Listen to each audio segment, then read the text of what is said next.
In some national news, we are going to take a live look now at the White House, where in less than 90 minutes, President Trump will host a second meeting with Ukrainian President Volodymyr Zelenskyy. Other European leaders are set to join a second meeting after both presidents had a testy conversation in the Oval Office in February.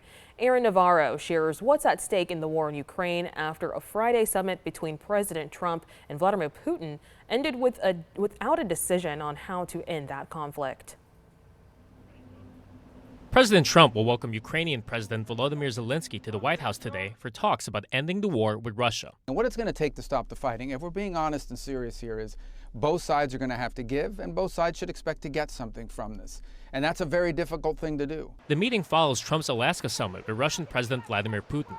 Trump headed into Friday's talks, insisting on a ceasefire first. He left on the same page with Putin, posting on social media, quote, "The best way to end a horrific war is to go directly to a peace agreement." Zelenskyy says that just gives Russia more time to carry out deadly attacks.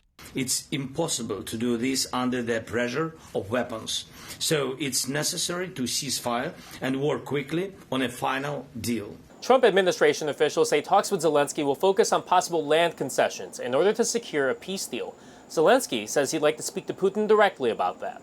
Since the territorial issue is so important, it should be discussed only by the leaders of Ukraine and Russia at the trilateral Ukraine, United States, Russia. So far, Russia gives no sign that trilateral will happen. Putin told Trump on Friday that Russia wants all of the land it has seized during fighting and then some.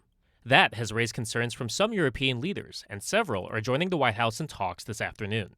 Premier pilier de ces garanties de sécurité. French President Emmanuel Macron said their primary reason for attending is to guarantee the security of Ukraine if and when a peace settlement can be reached.